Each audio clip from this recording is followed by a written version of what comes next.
नमस्कार. मनीषाज किचनमध्ये आपणा सर्वांचं सहर्ष स्वागत. आज आपण बनवणार आहोत कांदे पोहे.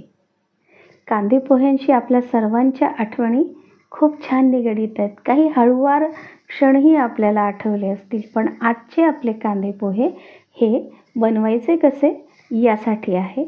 अत्यंत पौष्टिक आणि चविष्ट असा नाश्त्याचा प्रकार, महाराष्ट्राची शान. प्रत्येक भागामध्ये वेगवेगळ्या पद्धतीने बनवला जातो. आज आपण बघणार आहोत मी कसा बनवते. मी एक बोल भरून पोहा येणार आहे, म्हणून इथे 2 कांदे घेतलेत. कांद्याच्या प्रत्येकी 2 फोडी केल्यात आणि आता उभा कांदा चिरून घेत आहे. कांदे पोह्यामध्ये कांदा अधिक घालण्याचं कारण हेच आहे की पोहा नंतर कांद्यामुळे कोरडा होत नाही. जर कांदा कमी असेल तो पोहा कोरडा होतो आणि खाताना घशाशी अडकल्यासारखा होतो. यासाठी आपण एवढे कांदे वापरणार आहोत. कांदे पौष्टिक आहेत आणि खूप सारे फायदे कांदे खाण्याचे आपल्याला होतात, म्हणून आपण इथे उभा कांदा चिरून घेतलेला आहे. कांदा चिरत असताना आपल्याला आपल्या बोटांची पण तितकीच काळजी घ्यायला हवी. सराव केल्याने आपल्याला कांदा व्यवस्थित आणि बारीक कापता येतो. अर्थात ही टीप होती नवशिक्यांसाठी. इकडे मी 2 प्रकारच्या मिरच्या घेतल्यात. एक ढोबळी मिरची आहे आणि 2 लवंगी मिरच्या आहेत. लवंगी मिरच्या अत्यंत तिखट असतात आणि ढोबळी मिरची थोडीशी कमी तिखट, पण तिची चव वेगळी असते. मी बरेचदा 2 वेगवेगळ्या प्रकारच्या मिरच्या वापरते. इकडे मी ही जी ढोबळी मिरची होती हिला छान पहिल्यांदा डायमंड शेपमध्ये कापलं आणि नंतर तिला परत एकदा कापलं, जेणेकरून ती खूप छान बारीक कापल्या गेली. आता इकडे मी कढई ठेवली आहे तापायला. कढईमध्ये छोटा डाव तेल घातलं आहे. तेल आपण जितकं कमी घालू तितकं चांगलं. बरेचदा असा गैरसमज असतो की तेल जास्त घातल्याने वस्तू चविष्ट होते, पण असं काही नाही आहे. कुठल्या तरी एका डॉक्टरचं स्पीच मी ऐकत होते, त्याच्यात त्यांनी म्हटलं होतं की तेलाला चवच नाही आहे. अगदी बरोबर गोष्ट आहे. इकडे बघा माझ्यात तेल तापलं आहे. तेलातनं थोडासा धूर निघाल्यासारखा दिसतो आहे. आता आपण फोडणीचं साहित्य ह्याच्यात टाकायच्या अगोदर टाकूयात शेंगदाणे. शेंगदाणे आपण वेगवेगळ्या पद्धतीने पण टाकू शकतो. आपण अगदी कोरडे नेहमीच्या पद्धतीने भाजून घेतले आणि मग घातले तरी चालतात, पण आज आपण शेंगदाणे हे तेलात थोडेसे तळून घालणार आहोत. कांदा पोह्यांमध्ये शेंगदाणे जेव्हा आपण वरून पेरतो ना, तेव्हा त्यांची खूप छान चव येते आणि प्रत्येक घासात तो यायला नको, म्हणून अधूनमधून यावा यासाठी आपण शेंगदाण्याची मात्रा कमी घेतली आहे. आता हे शेंगदाणे पुरेसे गोल्डन झालेले आहेत. ते जळण्याच्या अगोदर आपण त्यांना पटपट काढून घेतोय वाटीमध्ये. शेंगदाणे काढून झालेत. आता आपल्याला फोडणी करायची आहे. फोडणीमध्ये पहिल्यांदा आपण घालूयात राई,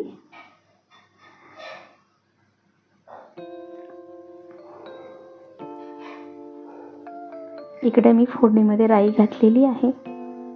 राई पुरेशी तडतडली आहे. बघा कढईच्या साईडला ती उडून चिकटलेली पण दिसते. ती तडतडली की मग घालायचं ते जिरं. ह्याचा पण फोडणीत घालण्याचा क्रम आहे. पहिल्यांदा राई घालायची आणि मग जिरं घालायचं. आणि आता ते दोघंही तडतडलेत, म्हणून आपण उभा चिरलेला कांदा त्याच्यात घातला आहे. याला व्यवस्थित आपल्याला चाळून घ्यायचं.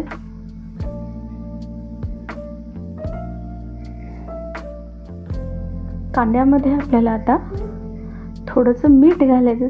थोडंसं म्हटल्यापेक्षा असं म्हणूयात की चवीनुसार मीठ घालायचं. मीठ घातल्याने काय होतं की कांद्यामध्ये जो पाण्याचा अंश आहे तो निघून जातो.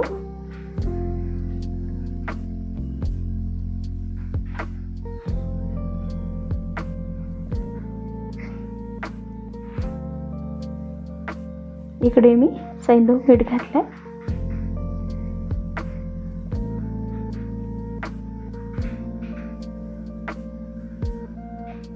व्यवस्थित हलवून घ्यायचं आहे.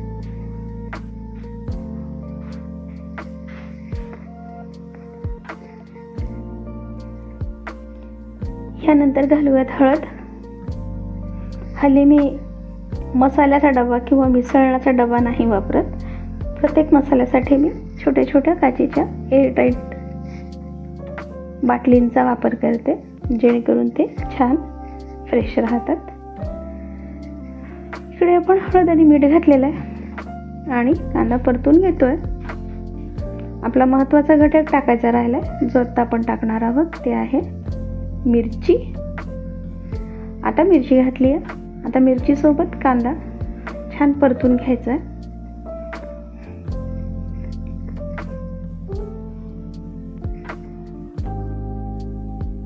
गॅस मध्यम आचेवर ठेवायचा आहे आणि सतत हलवत राहायचं, जेणेकरून ते जळणार नाही किंवा कढईला लागणार नाही.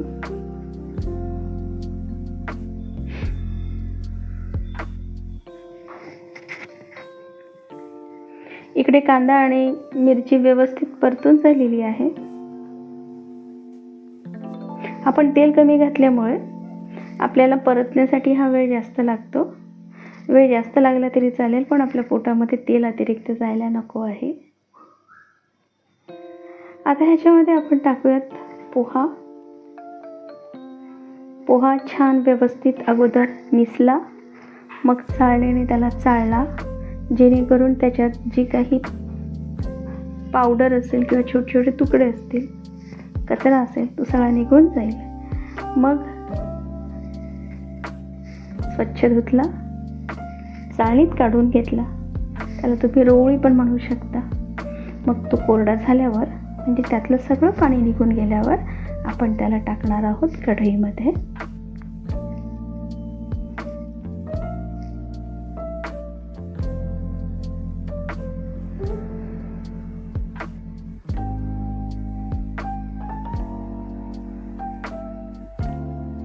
बघा कसा पोहा मोकळा मोकळा आहे, त्याचा गचका झालेला नाही. त्याला धुवून झाल्यावर, त्याला खूप वेळ पाण्यात भिजवायचं नाही आपल्याला.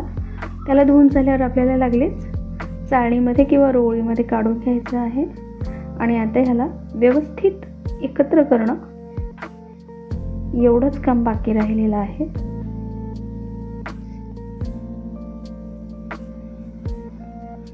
व्यवस्थित चाळून घेऊयात. बघा सगळीकडे हळद लागली आणि पूर्ण पोहा आता एकसंध रंगाचा दिसतोय. आता आपण सुरुवातीला तळलेले शेंगदाणे याच्यात घालूयात आणि तेही मिसळून घेऊयात. आपले पोहे आता ऑलमोस्ट तयार झालेले आहेत. वेगवेगळ्या पद्धतीने आपल्याला पोहे हे सर्व करता येतात. त्यात पहिल्यांदा आता मी जशी भाताची मूद घालतात त्या पद्धतीने छोट्या वाटीमध्ये पोहा घेतला आणि त्याला उलटण्यानं दाबून घेतलं. ज्या ताटामध्ये मला ते सर्व करायचे आहेत त्याच्यावर ही पालथी ठेवली आणि पोह्याची मूद घातली.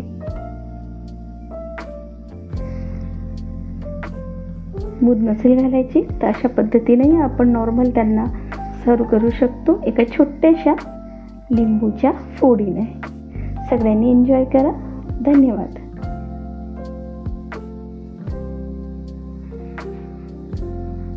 व्हिडिओ जर आवडला असेल तर कमेंट करा, शेअर करा आणि चॅनलला नक्कीच सबस्क्राईब करा.